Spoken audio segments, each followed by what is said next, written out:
Ha ha ha ha. What a joy to have fun after the victory. Drink, drink, O son of al-Walid. You are the hero of the Battle of Uhud. Oh, Khalid, what's wrong with you? You seem distracted today. I was thinking about Muhammad's followers. They were fighting fearlessly to defend him. They would rather die than leaving him or losing the battle. Maybe Muhammad gave them a lot of money. No, they were defending him for something else. Something that makes them sacrifice their lives for Muhammad. محمد رسول الله والذين معه أشداء على الكفار رحماء بينهم تراهم ركعا سجدا يبتغون فضلا من الله ورضوانا سيماهم في وجوههم من أثر السجود.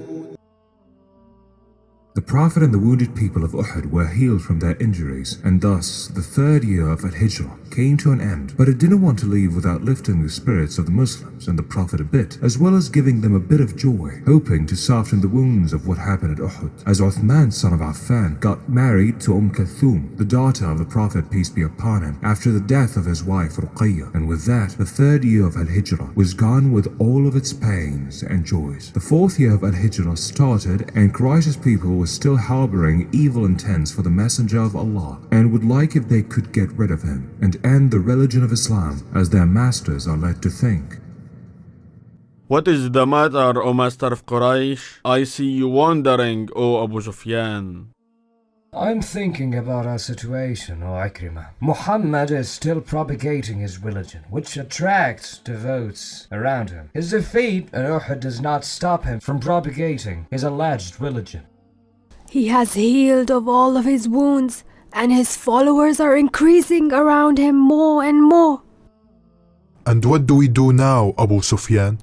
Isn't there a man from Mecca or Al-Madinah who can kill Muhammad and finish this matter? I swear by Allah and Al-Uzza, I will offer the one who gives me Muhammad's head an amount of money that has not been offered to anyone before. Let's send someone to spread the word between the tribes and then wait. Maybe we will find this man. وَإِذْ يَمْكُرُ بِكَ الَّذِينَ كَفَرُوا لِيُثْبِتُوكَ أَوْ يَقْتُلُوكَ أَوْ يُخْرِجُوكَ وَيَمْكُرُونَ وَيَمْكُرُ اللَّهُ وَاللَّهُ خَيْرُ الْمَاكِرِينَ. The Messenger of Allah was in the mosque with the Muslims around him, listening to him while he was giving them lessons, sermons, and teaching them about their religion. When the Bedouin entered the mosque, the Messenger of Allah, peace be upon him, saw him and said to his companions, "This man's intentions are perfidious, and God will prevent him for what he wants to do." O people, which one of you is son of Abdul Muttalib? The Messenger of Allah, peace be upon him, said, "I am son of Abdul Muttalib." Man, stay away from the messenger of God, O messenger. This man is treacherous. He has a dagger with him. And so the Messenger of Allah asked Usayd, son of Hudayr, and the companions to free him and to let him in. My blood, O Muhammad. The Messenger of Allah, peace be upon him, asked the Bedouin to tell him the truth. Who are you and who sent you? If you say the truth, your honesty will save you, and if you lie, I already know what you came here to do. Am I safe? The Messenger of Allah, peace be upon him, said, "You are safe."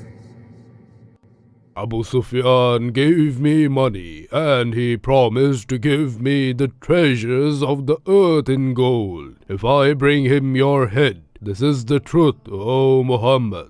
So the Messenger of Allah, peace be upon him, ordered Usayd, son of Hudayr, to accommodate the Bedouin in his house until the morning to see what he would do in his regard. And in the next day, the Messenger of Allah, peace be upon him, ordered Usayd, son of Hudayr, to call the Bedouin. When the Bedouin was sitting in front of the Messenger of Allah, he was expecting to be beheaded at any moment by the swords of the companions of the Messenger of Allah who were sitting around him. But the greatness of the Messenger of Allah, peace be upon him, and his humanity and forgiveness had manifested at that moment. O Muhammad, what will you do with me? The Messenger of Allah, peace be upon him, answered him, I grant you your safety, so go to where you want to go, or I could tell you something better that you can do. What is it? The Messenger of Allah, peace be upon him, said, to testify that there is no God but Allah, and that I am the Messenger of Allah. I testify that there is no God but Allah, and that you, O Muhammad, is the messenger of Allah, and that you are right, O Muhammad, and that Abu Sufyan's party is the party of Satan. ومن يتول الله ورسوله والذين آمنوا فإن حزب الله هم الغالبون يا أيها الذين آمنوا لا تتخذوا الذين اتخذوا دينكم هزوا ولعبا من الذين أوتوا الكتاب من قبلكم والكفار أولياء واتقوا الله إن كنتم مؤمنين.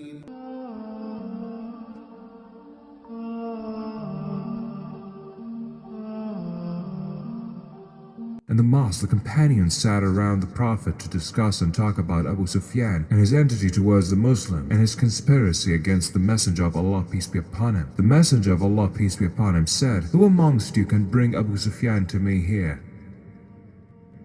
I, O Messenger of God, I will bring it to you. I, O Messenger of God. The Messenger of Allah, peace be upon him, said, I have chosen Amr, son of Umayyah, al-Damri, and Salma, son of Aslam. Both of you will bring me Abu Sufyan, and his trial will take place here in Al-Madinah as a fair trial. As you command, O Messenger of Allah. We will do what you want, O Messenger of Allah. When they arrived in Mecca, they made a plan to reach Abu Sufyan, but I have a plan. I will tell you about it. Welcome, welcome, Amr, son of Umayyah in Mecca. What a great honor. Muawiyah, son of Abu Sufyan. How are you? How is your father? He is very well. We haven't seen you for quite a long time, since you followed Muhammad. Amr, son of Umayyah in Mecca, which means there is something that Muhammad is plotting. I think so, father, because he was confused and he stuttered once he saw me, and he went away quickly with his companion. Gather the men and look for Amr, son of Umayyah and his companion, and bring me their heads immediately. They found me out, O Salma. Be quick before they catch us. Woe to us, we will fall in their hand. O Amr, we won't get away from them. But we will, by God's will. Look, let's hide inside this cave. Quickly, O Salma. after they hid in the cave, the polytheists discovered their whereabouts. So Salma, son of Aslam, fled, while Amr, son of Umayyah, remained to try to delay them. Salma, son of Aslam, is back. Where is Amr, son of Umayyah, O Salma?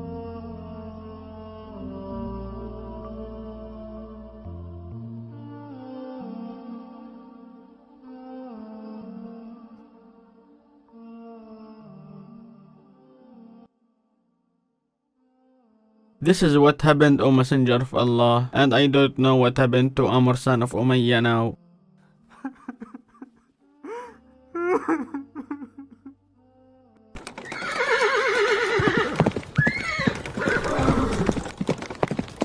Muhammad, the Messenger of Allah, peace be upon him, thanked Allah for the safe return of Salma and prayed for Amr, son of Umayyah, to come back safe and sound. At that time, Amr, son of Umayyah, was cutting through the desert on his way to Medina, but he stopped suddenly. This is the man we are looking for, Amr, son of Umayyah. What do you want? Is this a question? Of course we want your head. It is important for Abu Sufyan and Quraysh. Die. As for you, I won't kill you, and I will take you with me to Al-Madinah instead of your master Abu Sufyan. The Messenger of Allah, peace be upon him, heard of what happened to Amr and laughed. Then he praised him and his courage. الله ولي الذين آمنوا يخرجهم من الظلمات إلى النور والذين كفروا أولياؤهم الطاغوت يخرجونهم من النور إلى الظلمات أولئك أصحاب النار هم فيها خالدون